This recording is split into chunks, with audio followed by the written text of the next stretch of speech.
Por lo tanto, bueno, pues les pido, como siempre, han mantenido hasta ahora pues esta atención y este esfuerzo, a pesar de que sabemos que las horas del día pues ya están un poco avanzadas y que llevamos varias horas dedicados a la materia, pero bueno, si es necesario, luego podemos acudir juntos a un centro de desintoxicación del derecho constitucional, tratamiento de adicciones jurídico-constitucionales. Me llamo Javier y soy adicto al derecho constitucional, pero ahora llevo 4 horas y 27 minutos sin hablar ni una palabra, sin decir ni una vez la palabra constitucional. Todos aplauden. Bueno, pero eso será el viernes. De momento vamos a presentar esta sesión, que también, sin duda alguna, pues es una de nuestras conferencias estelares, dado que contamos con uno de los profesores más ilustres de nuestro programa y que además nos acompaña pues desde hace muchos años y sin duda alguna creo que desde que lo hacemos en julio de manera ininterrumpida, pero incluso antes, que teníamos otros programas en el mes de enero, pues también en alguna ocasión había participado. Sí, y ahora ya nos viene acompañando, y a pesar de que el currículum no lo vamos a leer, primero porque está en la web, pero además en este caso porque es absolutamente innecesario, porque todo el mundo conoce la trayectoria del profesor Néstor Pedro Sagüés, autor de una ingente cantidad de publicaciones en la materia constitucional, específicamente del derecho procesal constitucional, que es la línea que más oportuna nos viene para este programa, y que desde hace pues muchas décadas viene dedicándose a esta labor y que ha sido reconocida pues con doctorados honoris causa por todo el mundo, y también con su pertenencia desde tiempos inmemoriales, donde se hunden nuestras hondas raíces, a la Orden de Derecho Constitucional Toledo, en la cual ocupa el número 2. O sea, que en realidad es el miembro numerario antiguo de la Orden. Y ahora ya tenemos el... Ah, pero era eso entonces. Sí, aquí está. Bueno, porque yo creía que era un PowerPoint. Bueno, estupendo. Pues también hemos solventado esa situación. Bien, como les decía, su trayectoria es... Perfecto. Con la flechita puede ir bajándose. Su trayectoria académica, intelectual y como autor e investigador de trabajos en materia constitucional, pues procede o viene de décadas atrás. Ha impartido en muy diversas universidades de todo el mundo. Evidentemente procede de Argentina. Ayer tuvimos también al profesor Jorge Berchol y no quiero dejar pasar la oportunidad del saludo especial para nuestros alumnos de Argentina, que aunque no sean tan...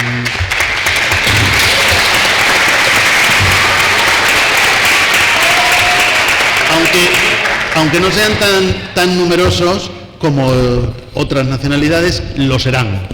Lo van a ser cada vez más, porque sin duda alguna pues tenemos también vínculos académicos desde hace mucho tiempo, y esperemos, como digo, que así sea. Además, en todo siempre importa más la calidad que la cantidad. Y que nadie se ponga celoso, que vamos mencionando a todos, y nuestro corazón está siempre repartido entre todos los países hermanos de América Latina y también nuestros países hermanos de Europa, porque también tenemos obviamente alumnos no solo españoles, sino también italianos. Pero en este caso pues aprovechamos para esa mención.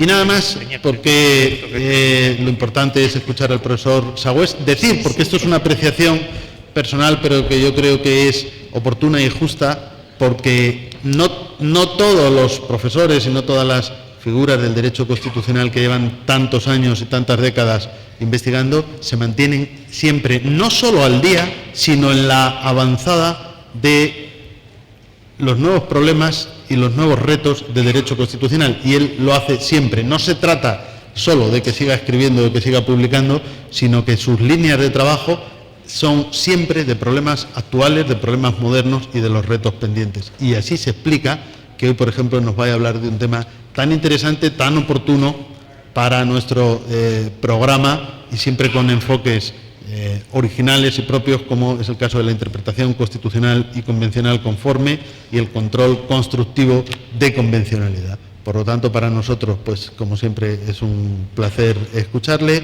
Le agradecemos que haya aceptado nuestra invitación y sin quitarle ya ni un minuto más, dado que parece que sí se ha solventado la cuestión tecnológica que nos inquietaba, que era el que podamos proyectar el texto que él nos aportaba, pues le doy la palabra para que imparta la sesión. Gracias. Bien, esta exposición podría tener como título "El delincuente vuelve al lugar del crimen". Es decir, con gran placer retorno a la Universidad de Castilla-La Mancha y a su sede Toledo, con la particular presentación y cordial presentación que se me ha hecho. Es un placer también reiterar mi reconocimiento al profesor Javier Díaz Reborio, a la profesora y a todo el elenco, a todo el staff que realiza estas magníficas jornadas, que también me permiten renovar vínculos con muchos de los aquí presentes, no solo de mi país, sino de tantos otros países de Latinoamérica, cosa que me permite también restablecer diálogos, amistades y relaciones muy cordiales. El tema que vamos a abordar no es un tema que haya surgido ayer, pero tampoco es un tema clásico, sino es un asunto que hace 40, 50 años se ha planteado en el horizonte jurídico, primero en materia de control de constitucionalidad, como una segunda manifestación del control de constitucionalidad. Es decir, generalmente cuando se habla de control de constitucionalidad se habla del control represivo o destructivo de convencionalidad. En este caso, el operador jurídico invalida, para el caso concreto o erga omnes, según los distintos regímenes jurídicos, una norma contraria a la Constitución. Sí, ese es Marbury versus Madison, pero lo que hoy vamos a abordar es la segunda manifestación del control de constitucionalidad y su trasplante al control de convencionalidad, como es el control constructivo de constitucionalidad y constructivo de convencionalidad. De acuerdo a esta segunda etapa, el operador jurídico no se propone destruir normas subconvencionales o subconstitucionales, sino lo que se propone es armonizarlas, adaptarlas, conformarlas con la Constitución o con el derecho internacional de los derechos humanos. Aunque parezca raro, en numerosas universidades todavía no se enseña esta segunda variable o variante del control de constitucionalidad o de convencionalidad. Es decir, que en ciertos lugares existe una situación de, digámoslo así, sinceramente, de ignorancia. En otros escenarios no hay ignorancia, pero el tema no se aborda por una cuestión de comodidad o hedonismo. Es muy fácil hacer control destructivo de constitucionalidad o de convencionalidad. Yo aniquilo o inaplico la norma contraria a la Constitución o al derecho internacional de los derechos humanos. Pero en el control constructivo de constitucionalidad y de convencionalidad, el trabajo del operador intérprete es más exigente, es más intenso. Vamos a ver esto. Es decir, la exposición que voy a desarrollar va a tener 3 o 4 etapas. La primera ya las estamos concluyendo, es presentar el tema de la interpretación conforme como resorte decisivo del control constructivo de constitucionalidad y del control constructivo de convencionalidad. Luego abordaremos los fundamentos jurídicos y sobre todo políticos de la doctrina de la interpretación conforme. Nos introduciremos en una tercera etapa en las técnicas de interpretación conforme, constitucional y convencional. Finalmente abordaremos la cuestión de los topes o los límites en torno a este trabajo de la interpretación conforme, constitucional o convencionalidad, para concluir en un cierre final acerca de a dónde nos puede llevar, y lo digo en sentido positivo, no en sentido peyorativo, la doctrina de la interpretación conforme. Bien. Como entonces, digamos así, síntesis de lo dicho hasta ahora, la interpretación conforme, también llamada armonizante, también llamada adaptativa, en materia de control de convencionalidad o de constitucionalidad, no pretende destruir normas inferiores, sino que pretende adaptarlas, conformarlas, hacerlas funcionar, reciclarlas,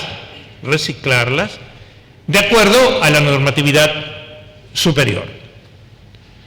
El segundo tema entonces era ver cuáles son los fundamentos de esta tesis, que recién comienza a desplegarse, digamos, con cierta intensidad, después de la Segunda Guerra Mundial. Estamos hablando de los años 60, tiene una fuerte convalidación por parte del Tribunal Constitucional Federal Alemán. Es decir, no es tanto una tesis proveniente, tiene sus semillas en el derecho estadounidense, pero florece más bien en el continente europeo. ¿Cuáles son las razones de esta tesis? Las razones son, como dije, jurídicas y políticas. Las razones jurídicas son las siguientes. El operador jurídico no puede ignorar segmentos del derecho que son vitales para el razonamiento jurídico. El intérprete del Código Civil, por ejemplo, conforme a la tesis clásica, cumplía su cometido interpretando el Código Civil y punto. No tenía mayor necesidad de remontarse a la Constitución y menos al derecho internacional de los derechos humanos, que años atrás tenía un desarrollo bastante limitado y circunscripto.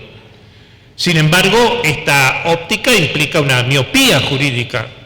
El operador jurídico no puede ignorar el mundo jurídico es pleno, y menos puede ignorar el derecho superior. Esta alegación, esta mirada al derecho superior está en 1803 en Marbury versus Madison. Recuerdan ustedes el argumento de Marshall. Si hay una norma inferior y una norma superior y hay una contradicción entre la inferior y la superior, debe inaplicarse la norma inferior. Perfecto. Esa tesis se repite ahora, pero con una variable. Antes de destruir la norma inferior, ¿por qué no intentar rescatarla?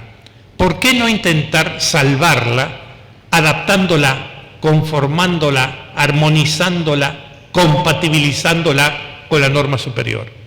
Esto parece una reflexión de perogrullo, una cosa muy simple. Sí, pero pasaron muchas décadas, o una centuria y más, hasta que se advirtiera esa necesidad de conformar antes de destruir. Históricamente tenemos el control constructivo de constitucionalidad y de convencionalidad, es decir, la interpretación conforme después, cronológicamente, del control destructivo de Marbury versus Madison, pero nociológicamente y lógicamente debe ser un operativo previo. Antes de descalificar una regla como inconstitucional o como inconvencional, debo preguntarme si no puedo rescatarla, convirtiéndola, adaptándola al techo constitucional o al techo convencional.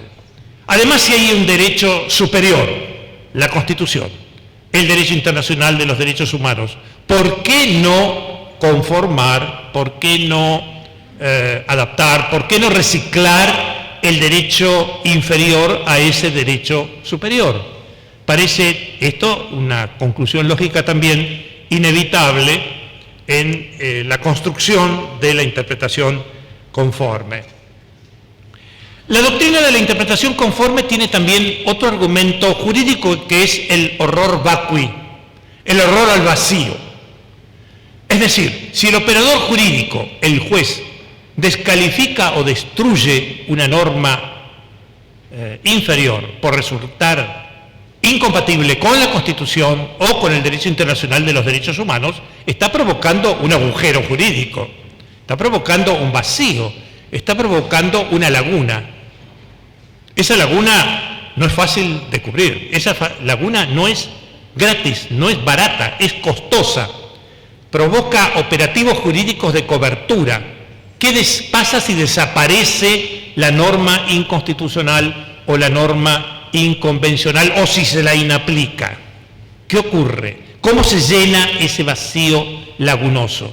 Tenemos que recurrir a un procedimiento ya no de interpretación, sino de integración del mundo jurídico a través de reglas, por ejemplo, la analogía, por ejemplo, los principios generales del derecho, por ejemplo, hacemos renacer la norma derogada por una ley declarada inconstitucional o inconvencional,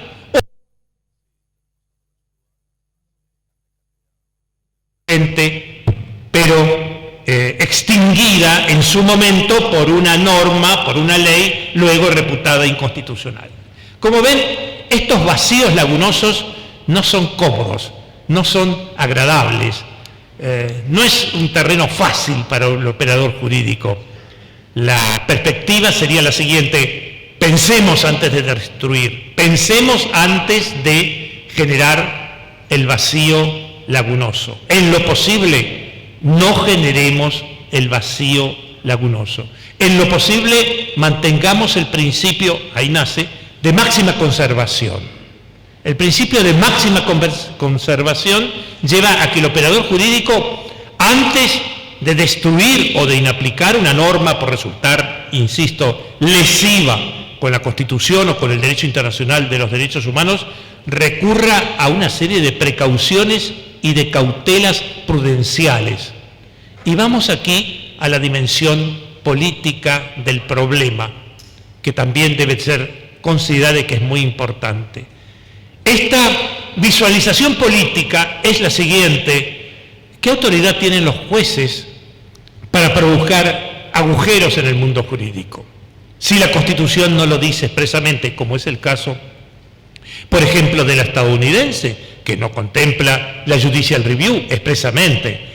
La revisión judicial, la declaración de inconstitucionalidad de normas es producto del derecho consuetudinario constitucional creado por la Corte Suprema de los Estados Unidos. ¿Qué pensar ante eso? La respuesta sería, bueno, o eso es inconstitucional, aunque sea constitucional porque la Corte Suprema diga que es constitucional, hablo de la Corte Suprema de Estados Unidos, o si lo vamos a practicar, hagámoslo con una cautela muy especial. Cuidado con la gimnasia constitucional de destrucción de normas inferiores por resultar opuestas a la Constitución. Y surgen ahí una serie de normas cautelares, entre ellas el principio de deferencia al legislador. Es decir, en la duda cabe presumir la norma subconstitucional como acorde con la Constitución, porque por una cuestión de prudencia fundamentalmente política es conveniente no destruir una regla emanada sobre todo del Poder Legislativo, salvo que la confrontación con la Constitución sea terminante, concluyente e irremediable. El principio de deferencia al legislador, que se suma a lo dicho: en caso de duda, debo reputar una norma constitucional y no inconstitucional. Y en el ámbito del derecho internacional de los derechos humanos, hay un antecedente de 1804 de la Corte Suprema de Estados Unidos, el caso de Charming Betsy. Charming Betsy es una goleta, da nombre a un expediente donde la Corte Suprema de Estados Unidos, un año después de haber enunciado en Marbury versus Madison el principio del control judicial de constitucionalidad, advierte que cabe presumir que las leyes que dicta el Congreso de los Estados Unidos no son opuestas a los tratados que firmen los Estados Unidos, aprobados por ese mismo Congreso de los Estados Unidos. hay aquí también una semilla de prudencia en la declaración de inconstitucionalidad de un tratado, o diríamos hoy también de inconvencionalidad de una norma nacional presuntamente opuesta al derecho internacional de los derechos humanos. Es decir, todo este conjunto, de este racimo de antecedentes, de consideraciones jurídicas por un lado, políticas por el otro. Ustedes saben que en un fuerte sector de la doctrina actualmente discute la potencialidad de los jueces para derogar normas inconstitucionales, salvo que la Constitución expresamente lo delimite o lo contemple. Todo ese paquete, digo, este racimo de argumentos legislativos, normativos y políticos lleva a abonar fundamentalmente, con mucho rigor, con mucha fuerza, esta doctrina de la interpretación conforme. Antes de destruir, antes de provocar el agujero jurídico, antes de generar la laguna, tratemos de rescatar la norma cuestionada como inconstitucional o inconvencional, siempre que esto sea naturalmente factible y racionalmente coherente y posible. Vamos entonces ahora a entrar a la tercera parte de nuestra exposición. ¿Cuáles son las técnicas de la interpretación conforme en el ámbito constitucional y en el ámbito convencional, o sea, en el ámbito del derecho internacional de los derechos humanos? ¿Cuáles son los procedimientos de adaptación, de amoldamiento, de amalgamiento, de reciclaje llegado el caso? Y vamos a ver que estos procedimientos parten de un mínimo hasta alcanzar ciertos topes muy ambiciosos y desde luego muy discutibles. En la medida en que vayamos acentuando los poderes del operador jurídico para acomodar la norma inferior con la superior, en la medida en que se acrecienten esos poderes, surgirán, desde luego, mayores críticas y mayores observaciones. Y en última instancia, desde luego, vamos a desembocar en un problema ideológico. El operador jurídico, en aras de conformar, de reciclar la norma inferior con la norma inferior, ¿hasta cuándo puede adaptarla? ¿Hasta cuándo puede amalgamarla? ¿Hasta cuándo puede retorcerla? ¿O hasta cuánto puede desvirtuarla en aras de ese operativo de acomodamiento? La primera... ahí está, pasemos un poquito abajo. Vamos a ver, aquí, sí, Se estancó. Se estancó, por lo que sea. Sí. Ah, bueno, ahora. En aras, vamos a técnicas. 3, ¿no? Punto 3 y ya no baja más. 3 y 4. La técnica más simple que opera en la interpretación conforme en lo constitucional o en lo convencional es la técnica de selección de interpretaciones. Es decir, tomemos una norma que aparentemente colisiona con la Constitución. O tomemos una norma, por ejemplo, constitucional, que puede colisionar con el derecho internacional de los derechos humanos. La primera alternativa o variable sería preguntarnos lo siguiente: ¿esta norma admite una sola interpretación o admite varias interpretaciones? Puede haber una interpretación arcaica, puede haber una interpretación evolutiva, puede haber una interpretación literal, puede haber una interpretación voluntarista, puede haber una interpretación finalista, puede haber una interpretación evolutiva, puede haber una interpretación hiperevolutiva de la norma que estamos viendo. Vamos al desarrollo del tema en el ámbito nacional, una ley con la Constitución. Veamos esa ley que prima facie no se lleva bien con la Constitución, pero averigüemos las distintas exégesis que esa norma facilita o que esa norma puede contener. Esto es una cuestión de hecho, Hay normas que admiten una sola interpretación, pero hay normas que admiten varias interpretaciones. Normalmente hoy día el tema de la interpretación es tan fecundo y tan amplio que va a ser raro encontrar una norma que admita una sola interpretación.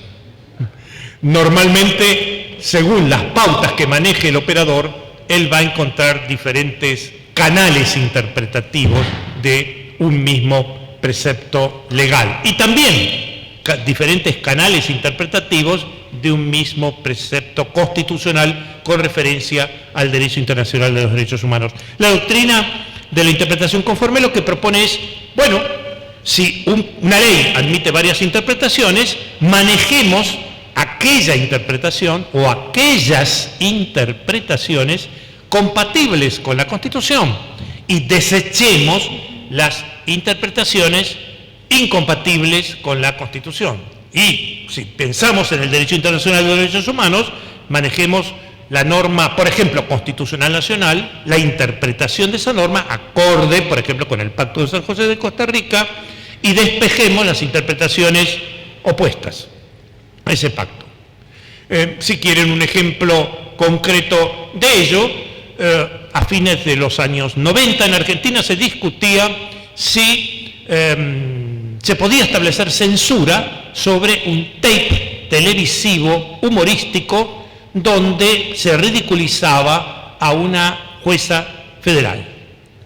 El argumento es el siguiente: la Constitución impide la censura previa, dice censura previa, por medio de la prensa y respecto de ideas. O sea, toda persona puede expresar sus ideas por medio de la prensa sin censura previa.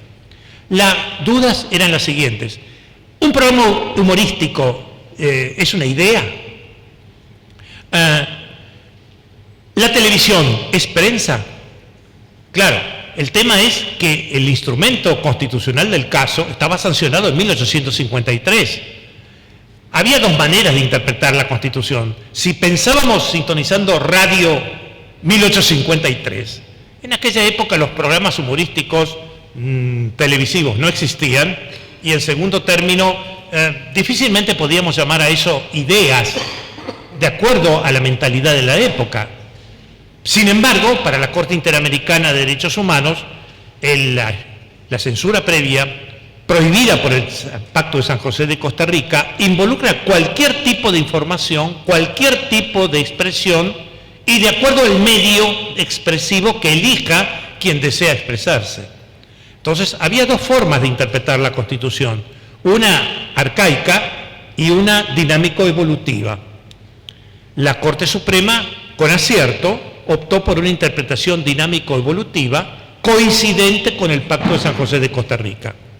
De esa manera, mediante un proceso de selección de interpretaciones, la Corte Suprema escogió una interpretación, no la originalista, no la interpretación número 1 del precepto constitucional, sino una interpretación aplicable al escenario de 1990 y coincidente con el pacto y con la doctrina sentada por la Corte Interamericana de Derechos Humanos. En una palabra, el mecanismo de selección de interpretaciones le brinda al operador muchas veces una herramienta muy eficaz para despejar problemas constitucionales o para despejar problemas convencionales. Ahora bien, la interpretación conforme puede ser mucho más exigente, puede ser más trabajosa para el operador jurídico. Y esto se presenta cuando, en aras de adaptar, de conformar la norma inferior con la superior, ese operador jurídico va a tener que trabajar más. Y esto lo va a hacer mediante interpretaciones mutativas. ¿Qué es la interpretación mutativa? La interpretación mutativa es aquella que deja el texto de la norma incólume, no la cambia, pero sí altera el contenido normativo de ese texto. Es decir, mediante una interpretación mutativa, el operador jurídico le agrega un contenido normativo a un precepto legal o constitucional, o le quita algo, o en una operación más audaz, le quita algo y le agrega algo mediante lo que llamaríamos una interpretación mutativa mixta o sustitutiva, que es desde luego más audaz, es más imaginativa y naturalmente mucho más objetable también, de acuerdo a la concepción jurídica que tengamos. El hecho de adherirnos o no a la doctrina de la interpretación mutativa es una opción ideológica, una posición clásica, originalista, preservacionista. Dirán, a la norma la debo interpretar conforme el autor de ella el día en que la sancionó. Punto. Interpretación típicamente voluntarista e historicista. Si por el contrario participan de una interpretación más dinámica, más evolutiva, y desde luego, si están con la doctrina de la Living Constitution o Constitución viviente, entonces admitirán cambios, mutaciones en el contenido del precepto normativo, no mutaciones por el capricho de hacerlas, sino mutaciones para algo. ¿Cuál es ese para algo aquí? Ese para algo es para conformar la norma inferior con la Constitución o la norma nacional con el derecho internacional de los derechos humanos. O sea, son mutaciones teledirigidas, digamos. Son mutaciones que tienen su legitimación en la necesidad de hacer concordar la norma inferior con la superior sin necesidad de destruir la norma inferior mediante ese procedimiento de reciclaje al que estoy haciendo referencia. De esa manera, por ejemplo, si queremos compatibilizar una regla constitucional con el derecho internacional de los derechos humanos, podemos vernos obligados o motivados o provocados a expandir un texto constitucional nacional. Por ejemplo, muchas constituciones traen normas protectoras de los pueblos indígenas. Algunas constituciones reconocen a esos pueblos indígenas el derecho a la posesión de las tierras que poseen. Algunas indican que ese derecho es para las tierras que poseen o que tradicionalmente poseen. Sin embargo, para la Corte Interamericana de Derechos Humanos, el derecho de los pueblos indígenas a recuperar tierras no es solamente respecto de las tierras que poseen, sino también de las tierras que han sido ilegítimamente desposeídas esas comunidades. Por lo tanto, ustedes pueden leer esos textos constitucionales de dos maneras: o ciñéndolos a la protección de la posesión actual de la tierra, o sumándole lo que la Corte Interamericana ha dicho interpretando el Pacto de San José de Costa Rica, en una interpretación extensiva y mutativa sin duda del pacto, incluyendo a las tierras de las que hubieran sido legítimamente desposeídas. Si ustedes hacen este segundo procedimiento, le están añadiendo algo a la Constitución, algo que no dice la Constitución en su versión original, pero lo están haciendo para conformar la interpretación constitucional con la interpretación proveniente del derecho internacional de los derechos humanos. En cambio, la interpretación mutativa por reducción o por restricción implica segmentarle, cortarle algo, reducirle algo al espacio normativo de una norma nacional. Esto es muy frecuente, por ejemplo, con el caso de las amnistías o los indultos. La mayor parte de las constituciones latinoamericanas admiten el derecho del Poder Legislativo a sancionar amnistías. Algunas pocas constituciones, muy nuevas, como la de Bolivia, por ejemplo, advierten no puede haber amnistía respecto de delitos de lesa humanidad. Perfecto. Ahí tenemos acotado el tema. Pero la mayoría no. Habla de amnistías en términos generales. ¿Cómo pueden ustedes interpretar eso mediante una interpretación mutativa por sustracción? Pues leyendo así la Constitución. El Congreso puede dictar leyes de amnistía, salvo respecto de delitos de lesa humanidad. O sea, restringimos, segmentamos, circunscribimos el contenido normativo de un precepto constitucional, no por capricho, sino para tornarlo compatible con el derecho internacional de los derechos humanos. El tercer caso, voy a dar un ejemplo real, no es ficticio, pero que nos revela hasta cuándo nos encontramos en los topes o en las fronteras, en los límites de la interpretación conforme. Es el caso de la interpretación sustitutiva, o sea, la mixta por sustracción, adición. El caso concreto, resuelto por la Corte Suprema Argentina, refería a la destitución de un juez federal por un órgano previsto por la Constitución que se llama jurado de enjuiciamiento. Perfecto, ese juez fue destituido. El tema es que ese juez plantea un recurso contra la decisión de su destitución ante la Corte Suprema. La Constitución dice que la sentencia es irrecurrible, claramente, nítidamente. Texto de la sanción 1994, o sea, no estamos hablando de 1853, no estamos hablando de la Primera Guerra Mundial, estamos hablando de un episodio jurídico reciente. Reforma el 94. Pero el artículo 25 del Pacto de San José de Costa Rica permite un recurso contra decisiones de un órgano no judicial, y el jurado de enjuiciamiento no era un órgano judicial, era un órgano mixto, político, híbrido, sui generis, como ustedes lo quieran llamar. ¿Qué hacer frente a esto? Que había dos rutas.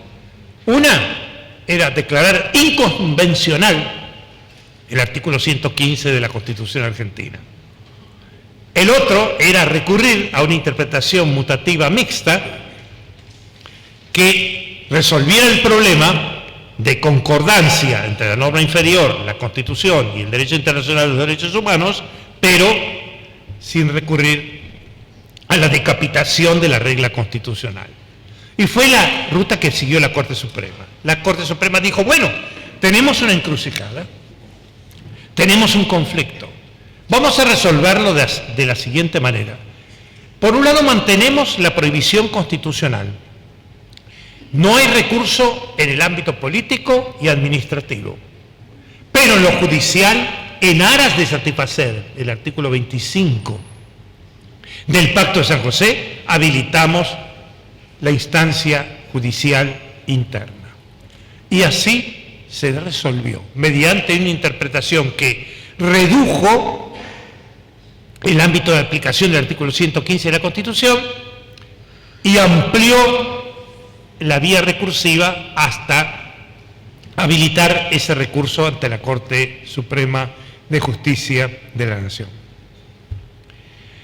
Bien, ya acercándonos al final, nos encontramos entonces ante las dudas acerca de las ventajas, inconvenientes y topes de la interpretación conforme o de la interpretación adaptativa, armonizante de una norma con la Constitución o con el derecho internacional de los derechos humanos. ¿Cuáles son los límites? ¿Cuáles son las fronteras del juez, del operador judicial en el ámbito de esta interpretación conforme? Sabemos las ventajas de la interpretación conforme. La interpretación conforme nos evita conflictos.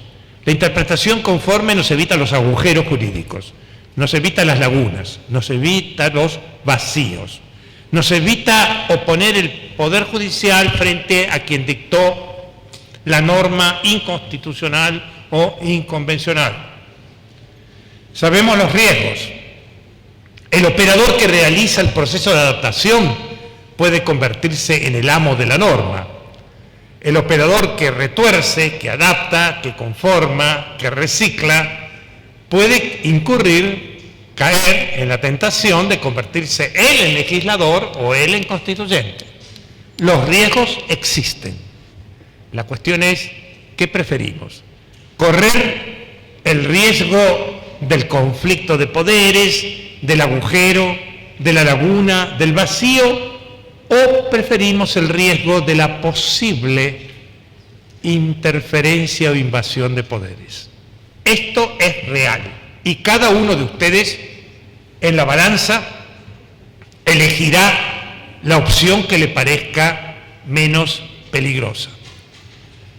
Si ustedes repasan los topes que se han querido establecer a la habilidad o a las potencias del reciclador, del operador jurídico para realizar la interpretación conforme, van a encontrarse con recetas como estas. Sí, es posible amalgamar, sí, es posible adaptar, pero respetando el texto de la norma, o respetando el espíritu de ella, o no creando derecho nuevo.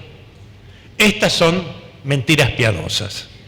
En la práctica, el adaptador, el conformador, cuando se entusiasma en su tarea interpretativa, cuando advierte que la conformidad de la norma, la operación armonizante, la operación recicladora es útil, es beneficiosa y goza de consenso, no hay duda que puede, por entusiasmo, él también trasvestirse en legislador o hasta en constituyente, en aras de dar una solución pronta y rápida al problema.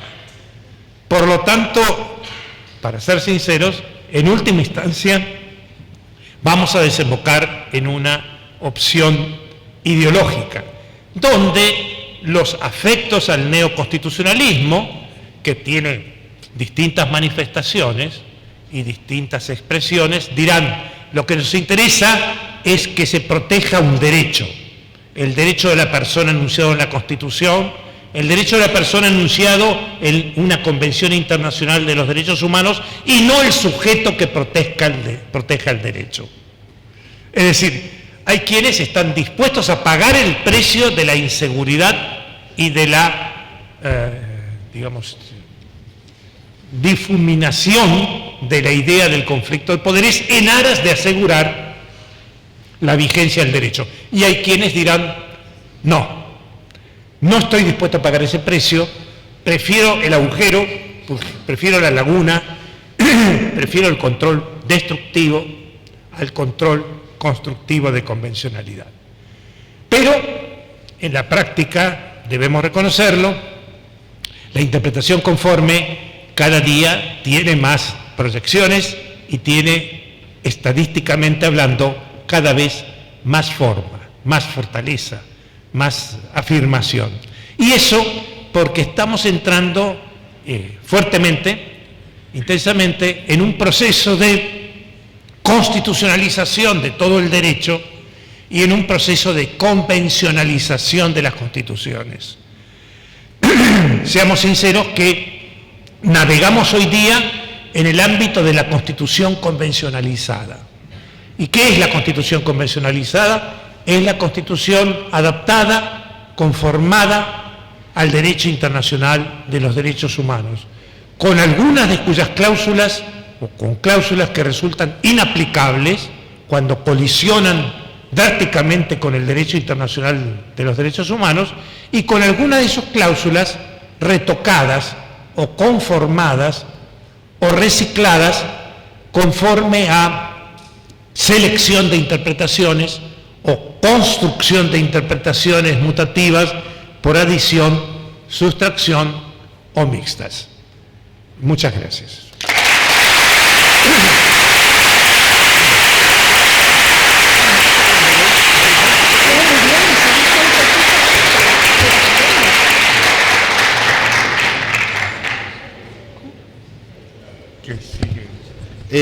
Bueno, como siempre, yo creo que la ponencia ha sido del mayor interés y, como yo apuntaba, de gran actualidad, porque plantea algunos de los problemas medulares actuales de la justicia constitucional, que en alguna medida también seguramente mañana, y sobre todo en la sesión de clausura, donde vamos a tener al presidente de la Corte Interamericana de Derechos Humanos y a quien ha sido juez del Tribunal Europeo de Derechos Humanos hasta hace un año, seguramente todo eso va a volver a salir. Ahora sería el turno de un debate.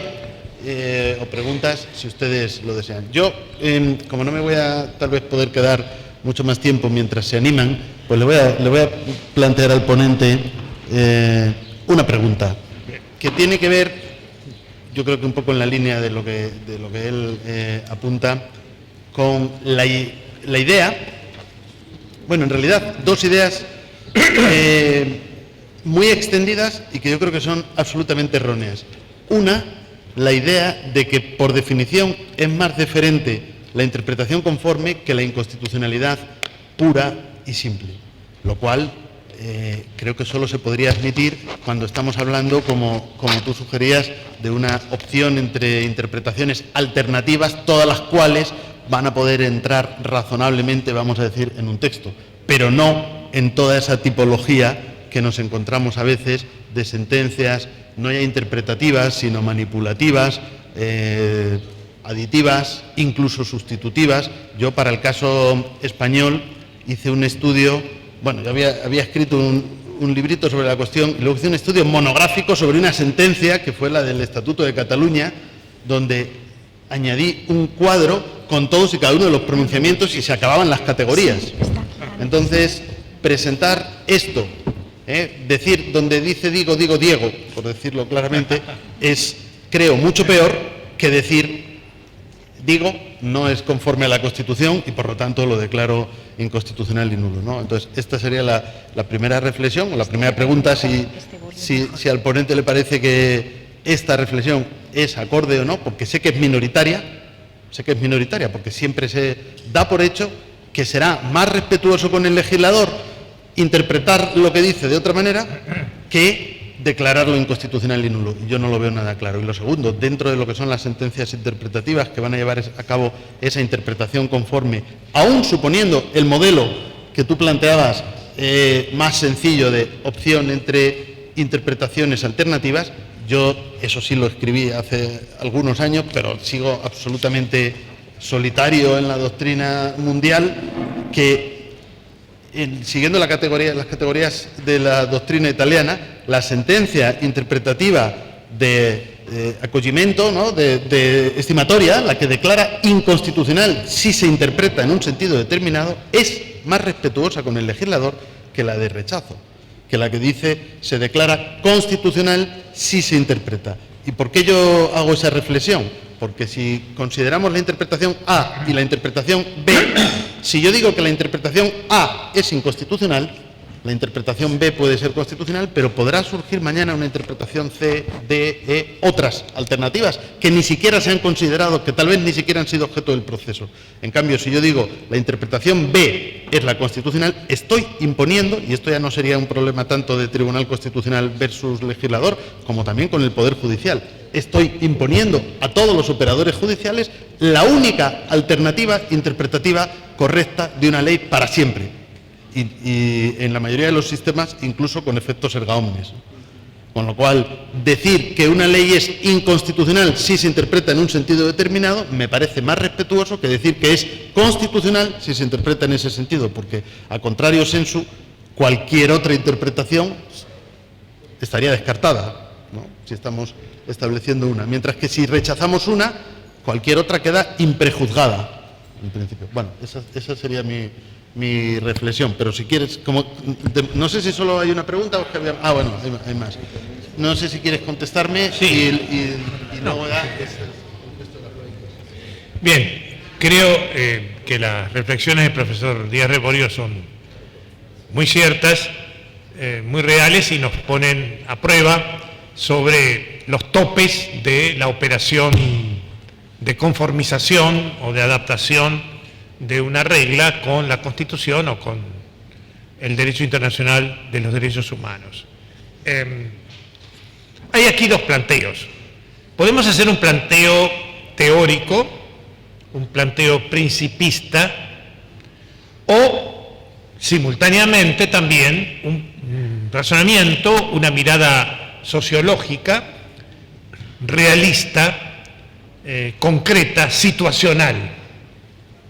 En determinados momentos, para un operador jurídico, para un tribunal constitucional, en una instancia histórica determinada, con problemas jurídicos o políticos muy relevantes, le puede resultar más aconsejable y socialmente más recomendable encontrar una alternativa más elegante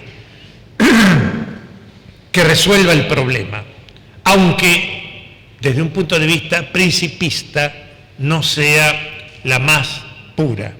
Es decir, no estamos en el ámbito de la teoría pura del derecho. En la realidad política, y especialmente en la realidad política latinoamericana, pero puede darse también en la realidad política europea. Es decir, un tribunal constitucional no es solamente un laboratorio de alquimia jurídica, es un órgano de gobierno. De acuerdo a eso, conforme a las circunstancias, en términos de prudencia, en términos de bien común, en términos de razón práctica, le puede ser más beneficioso, inclusive para la comunidad toda, encontrar una respuesta que, insisto, académicamente no sería la más aséptica, la más principista, pero que, de hecho, puede encauzar el problema en términos más fácilmente. Es decir, el condicionamiento de la realidad y de las circunstancias puede generar una estrategia judicial, porque estamos en un ámbito de estrategia judicial. Es decir, les habla alguien que estuvo 45 años en el Poder Judicial, alguien que está adentro de la casa, o que estuvo adentro de la casa mucho tiempo, 4 décadas y 5 años más, 4 décadas y media. Una sentencia puede resolver A, pero puede dar muchas razones para resolver A. Puede ser A', A B, o a C o a D. Y algunas veces, de acuerdo a la índole del problema, razones de bien común pueden aconsejar una ruta u otra. Voy a dar un ejemplo. Cuando la Corte Interamericana de Derechos Humanos, en el caso Fontevecchia o Editorial Perfil, le dice a la Corte Suprema Argentina: usted debe dejar sin efecto una sentencia suya. La Corte Suprema dice a Argentina: yo no voy a revocar una sentencia mía porque usted me ordene, porque yo soy Corte Suprema. Principistamente podríamos decir, la Corte Interamericana tiene derecho a aniquilar una sentencia de una Corte Nacional que infringe el derecho internacional de los derechos humanos y puede exigirle que la deje, que la revoque formalmente. Pero la Corte Interamericana dice: bueno, no le pedimos que revoque en una segunda comunicación, basta con que ponga un sello al lado de la sentencia, del protocolo de sentencia de la Corte Suprema Argentina, dejando constancia que esta sentencia ha sido declarada inválida por la Corte Interamericana por lesionar el derecho internacional de los derechos humanos. Responde la Corte Suprema Argentina: si es eso, le coloco el sello. Y ahí quedó invalidada la sentencia sin ser revocada. Es una salida jurídica sui generis, porque es una sentencia no revocada pero invalidada, y aceptada por el órgano que la dictó, que ha sido invalidada, pero no revocada. Bueno, eso es estrategia judicial, es un juego casi de guerra, donde pueden darse armisticios, donde pueden darse acuerdos de paz, donde pueden darse otras formas de solución del conflicto. En cierto instante, una Corte Suprema o un Tribunal Supremo puede decir: bueno, lo correcto es francamente reputar esta ley inconstitucional. Y en otros momentos puede ser más prudente decir: bueno, no lo vamos a declarar inconstitucional siempre que a la norma se le agregue esto más esto, que compense el interés del promotor de la declaración de inconstitucionalidad. Entonces, al quedar satisfecho su interés reclamante, ya se transforma en cuestión abstracta el tema. Eso, en el caso argentino, con la especificación, con 350.000 acciones de amparo detrás, fue una solución aconsejable. Era preferible eso, aun cuando Hans Kelsen y la escuela pura del derecho, la teoría pura del derecho, habría dicho: no, señor, declárela inconstitucional y se acabó, porque eso es lo que francamente corresponde. No siempre lo que francamente corresponde es lo que prudentemente corresponde. En resumen, le diría, la pureza jurídica sí es correcta, es la amiga del valor verdad. Si yo solo digo que puede ser más diferente, no ya digo que sea más puro, sino sí, que puede ser más respetuoso anular lo que dice el legislador que cambiarlo. Claro, porque también que a un legislador le digan, no, lo que usted ha dicho no es inconstitucional siempre que lo interpretemos de una manera que impensada por el legislador. Efectivamente, puede ser así. Lo que pasa es que ese legislador generalmente está muerto. Es decir, estamos hablando de una legislatura de 5 o 10 años atrás, que ya pasó a mejor vida. Entonces la nueva legislatura dice, bueno, no me declararon inconstitucional una ley, qué lindo. No hay conflicto entre el Poder Judicial y el Poder Legislativo.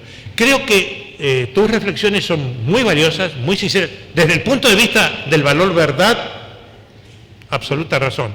Está el otro valor también, el valor paz, que es aconsejable en ciertos momentos. Una mentira piadosa, puede ser. ¿Por qué no? Siempre que el resultado sea positivo, cuidado. Siempre que, es decir, en última instancia, ¿qué va a definir más una postura u otra? El resultado. Si el resultado es legítimo, la mentira piadosa se va a convalidar y evitará el conflicto.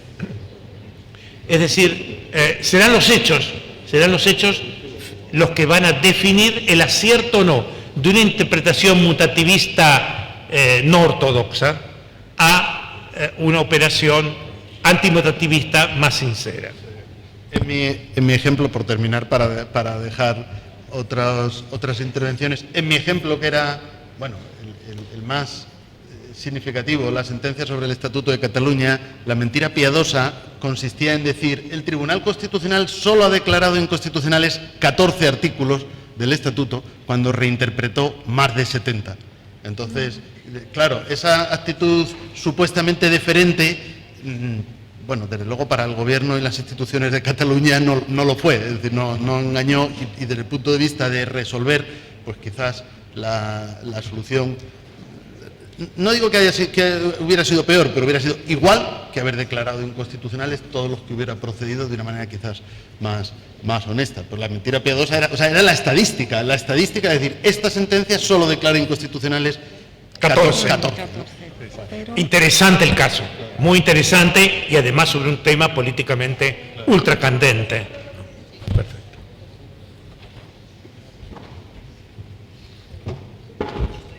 Bueno, buenas tardes, doctor. Ha sido realmente un gusto escucharle su ponencia, ha sido muy esclarecedora y voy a tratar de ser rápido en esto. Soy Adriana Rodríguez, vengo de Ecuador. Hace poco tiempo la Corte Constitucional Ecuatoriana emitió una sentencia favoreciendo al matrimonio igualitario. Hizo una interpretación, digamos, según su fórmula, conforme, mutativa, porque había un artículo que hablaba del matrimonio entre un hombre y una mujer, es decir, el matrimonio es entre un hombre y una mujer. Pero había otro artículo en el que se decía que todos los instrumentos y convenciones internacionales de derechos humanos son de aplicación directa. Quienes estábamos a favor, digamos, y promovimos un poco esa sentencia, decíamos que justamente haciendo una interpretación de lo que Mónica Pinto habla, la hermenéutica pro homine, podría ese artículo de aplicación directa de la Convención y los instrumentos internacionales de derechos humanos, en el que está la opinión consultiva de la Corte Interamericana, de hecho, contemplar y, digamos, y favorecer el matrimonio igualitario, sin decir que el legislador, y ahí sí se puso mutativo, digamos, la Corte se puso mutativa, sin decir que el artículo tenía que cambiarse, solamente que tenía que ampliarse hacia las demás personas. Aquí ha habido todo un debate en torno al tema, digamos, el doctor García Amado y el doctor Atienza no estaban de acuerdo con la sentencia, pero nosotros consideramos que esta hermenéutica pro hominem nos parece que es la apropiada en este caso. Yo quería preguntarle si esta hermenéutica es la misma que usted nos está proponiendo o la suya tiene más... Y la otra pregunta es si es que podemos conseguir esto para llevarle a los jueces de la Corte Constitucional de Ecuador, porque se ha armado una tremenda discusión sobre el tema, ¿no? Justamente. Gracias. Es una pregunta muy importante, en un tema muy acuciante, porque como la profesora ha dicho, esto deriva de una opinión consultiva, la número 27, de 24 de septiembre del 2017, donde es una sentencia, sobre eso voy a hablar en Cádiz, pero anticipo, no es una sentencia, una opinión consultiva, muy interesante porque la Corte Interamericana está previendo que no sea cumplida. Caso rarísimo, pero las rarezas no nos deben provocar rechazo, no. Me parece muy sincero que la Corte Interamericana haya dicho, voy a dictar una opinión consultiva que no tiene consenso mayoritario en el área. Es decir, estadísticamente habría más países y más gente, en principio, estadísticamente, numéricamente, que no comparte la opinión consultiva según la cual los estados debían implementar sí o sí el matrimonio entre personas del mismo género. O sea, ese es el antecedente. 2. En esa opinión consultiva la Corte Interamericana es muy apremiante.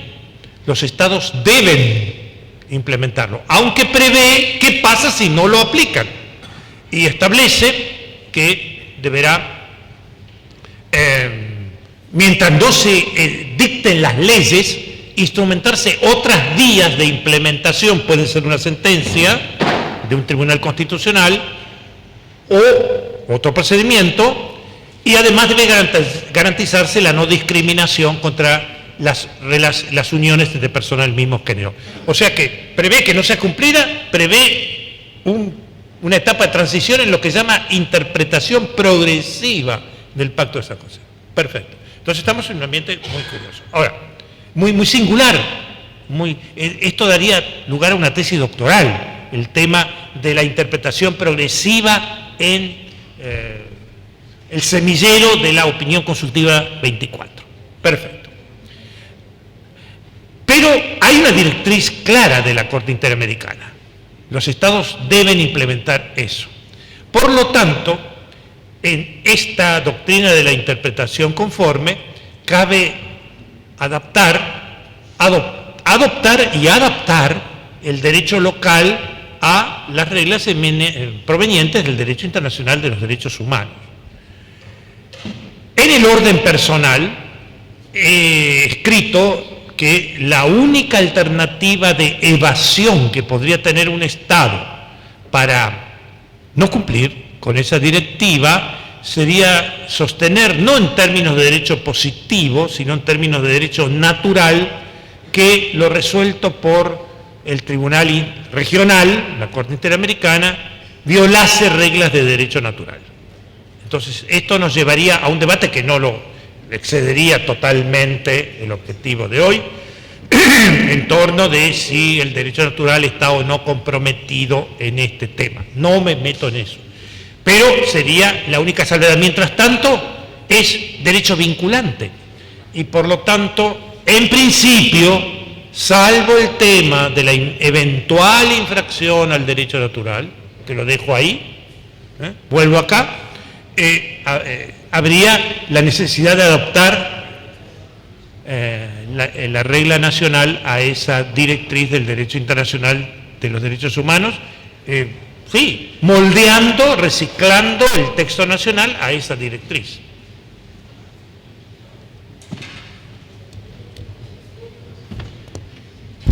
Sí, doctor. Bueno, Jorge Álvarez Maínez de México.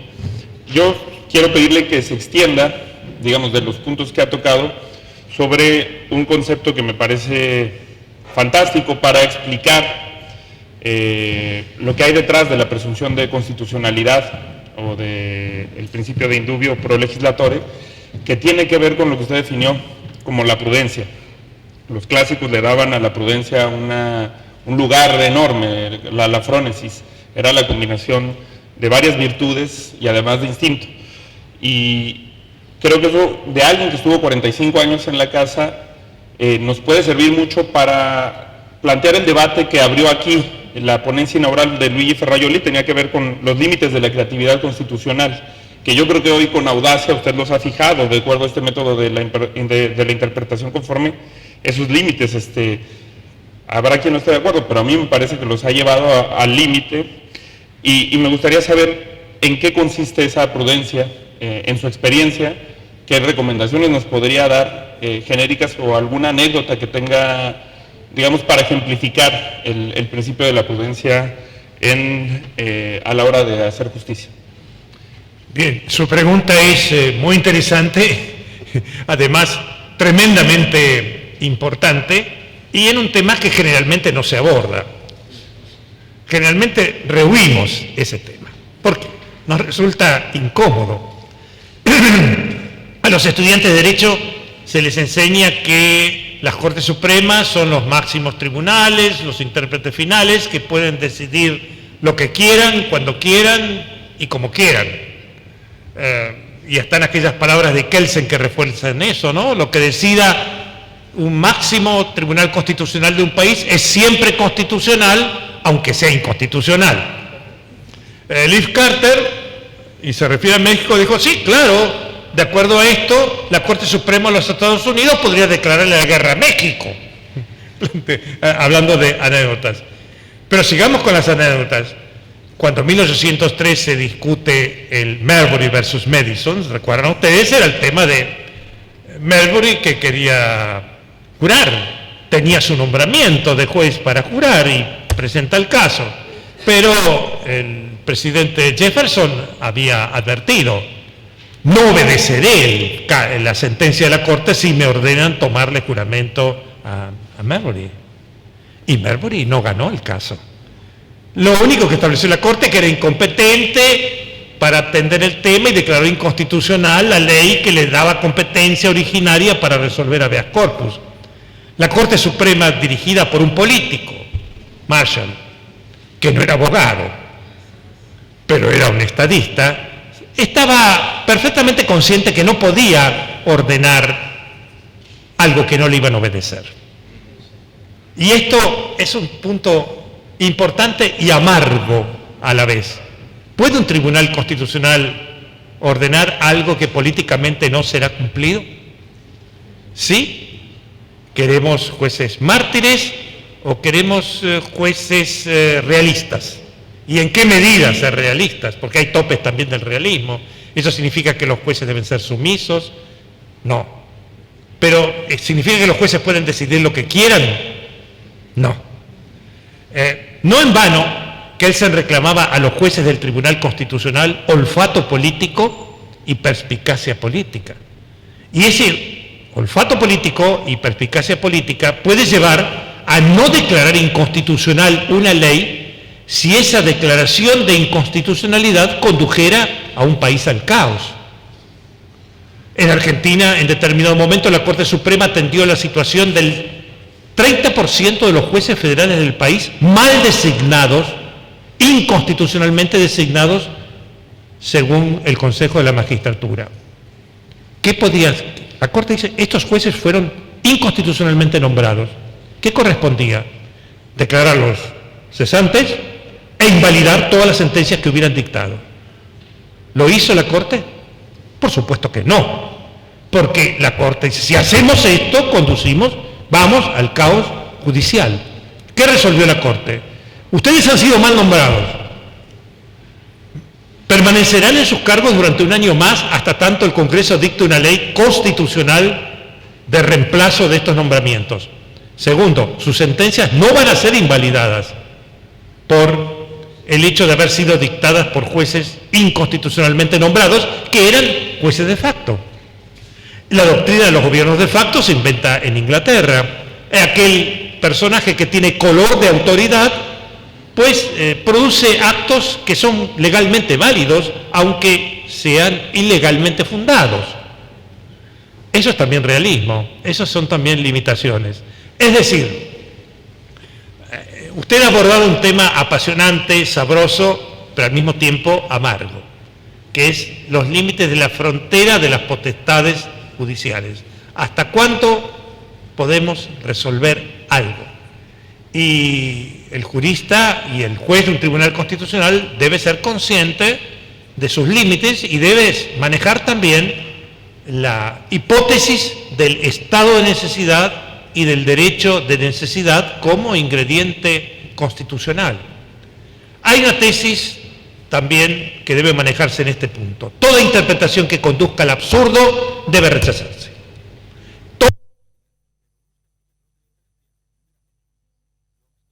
Pura, químicamente pura, constitucionalmente hablando. Si el Tribunal Constitucional es un órgano de gobierno, debe ser consciente de sus topes y de sus posibilidades. Y eso depende de situaciones muy concretas. Lo felicito por haber planteado un asunto, como digo, generalmente no agradable, que no es agradable, pero que es muy bueno que lo comencemos a tratar o que lo consideremos y no que lo tapemos debajo de la alfombra.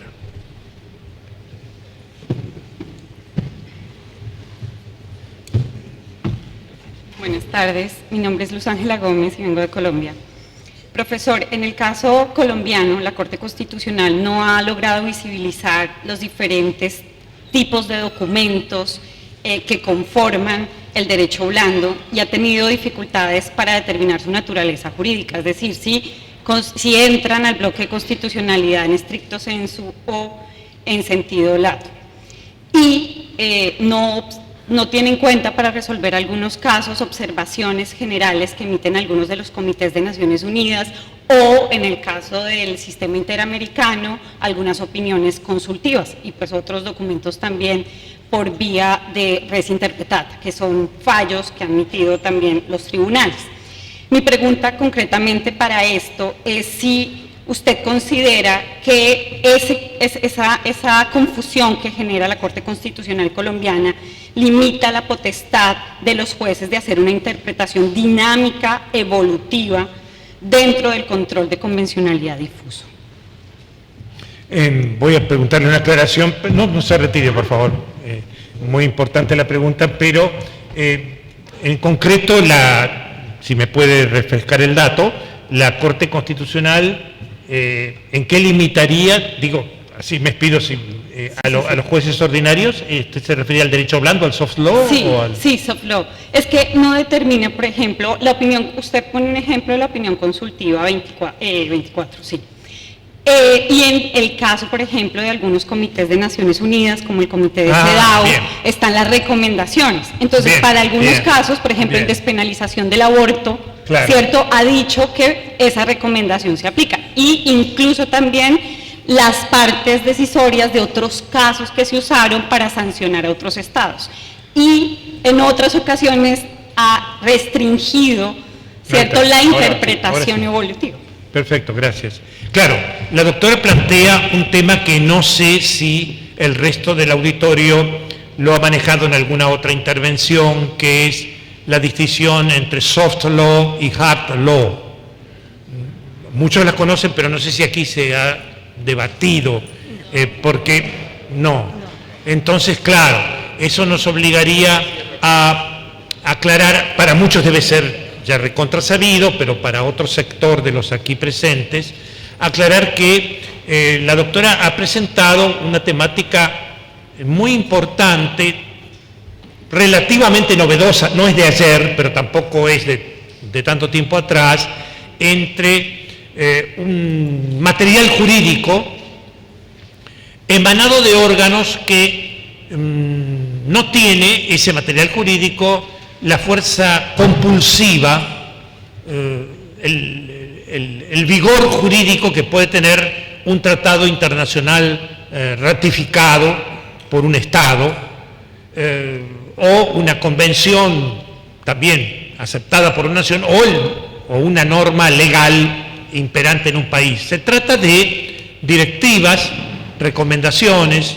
informes que tienen distintas modalidades y que provienen de una serie de organismos y de entidades, muchas de ellas de gran prestigio, como puede ser la Comisión Interamericana de Derechos Humanos, los comités que interpretan instrumentos internacionales como el Pacto Internacional de Derechos Civiles y Políticos o el de Derechos Económicos, Sociales y Culturales, o la Convención de los Derechos de la Mujer. Entonces, esas directrices tienen mucho peso y, en general, constituyen avanzadas del ordenamiento jurídico que muchos países las recepcionan, que ayudan a interpretar las normas de esos tratados, y aún en el caso, por ejemplo, de la OIT, de la Organización Internacional del Trabajo, son también algunas recomendaciones que ayudan a interpretar normas locales, nacionales, referentes al derecho del trabajo y de la seguridad social.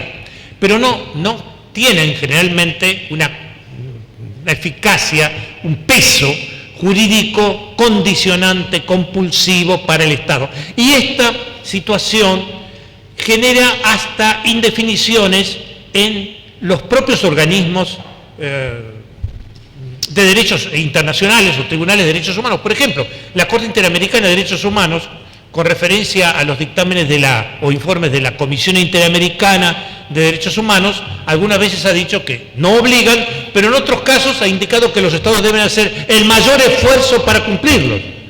Entonces, no nos olvidemos también que muchos de estos pronunciamientos, no de estos organismos o de estos organismos y de los tribunales internacionales, se exponen no en términos estrictamente judiciales, sino diplomáticos. Entonces, cuando entramos en el ámbito de la diplomacia, entramos en el ámbito de el decir y no decir, o el decir pero en este caso no, o pero sí, puede haber excepciones. En resumen, el escenario y el vigor jurídico del soft law, o de este derecho blando, es hoy día un escenario sobre el cual no hay conclusiones unánimemente aceptadas, sino que dependen de diferentes autores y de diferentes corrientes la categorización de eso. En la misma Argentina hemos tenido el problema de que la Corte Nacional ha dicho en algún fallo que las opiniones de la Corte Interamericana deben ser seguidas y agregado, y también de la Comisión Interamericana, pero en otros casos ha dicho que se restringe solamente a la Corte Interamericana de Derechos Humanos. Y en materia de control de convencionalidad, la Corte Interamericana habla de la obligación de los Estados de seguir la interpretación dada por la Corte Interamericana, no por la Comisión Interamericana de Derechos Humanos. En resumen, el tema es neblinoso, el tema no está claro, el tema da lugar a diferentes interpretaciones y exigiría, la verdad sea dicha, que en una futura sesión de este hermoso curso en Toledo sea tratado puntualmente hard law y soft law en materia de derecho internacional de los derechos humanos y su seguimiento por los operadores nacionales. Me parece que justificaría un tratamiento intenso e individualizado del asunto porque es importante. Generalmente, además, nosotros los latinoamericanos no estamos enseñados, no estamos entrenados para comprender el soft law. Porque para nosotros una cosa es la ley y lo que no es ley casi ni es derecho, o no vale como derecho. Aquí nos encontramos con algo que no es ley imperativa, pero es derecho. Entonces, para un anglosajón, los usos y las costumbres tienen un peso jurídico muy fuerte, cosa que nosotros en general carecemos.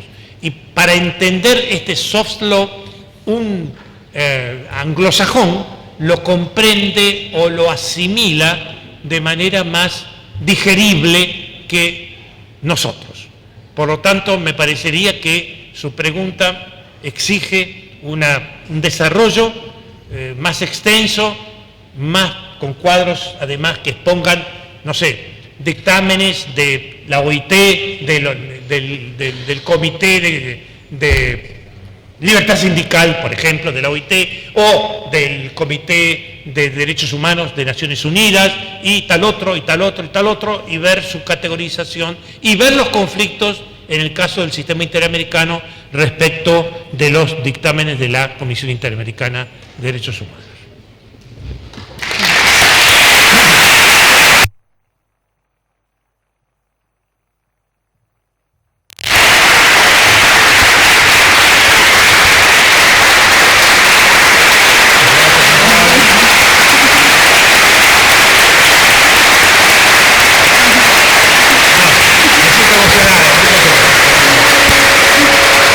Bueno, pues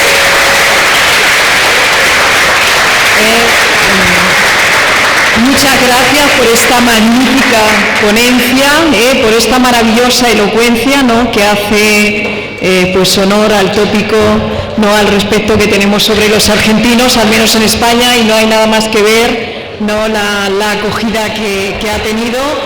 Muchas gracias de nuevo por estar con nosotros y esperemos que lo esté también en futuras ediciones. Muchas gracias también a los alumnos por sus interesantes cuestiones y bueno, les emplazamos ya mañana a las 9 de la mañana para continuar ya con la jornada final. Muchas gracias.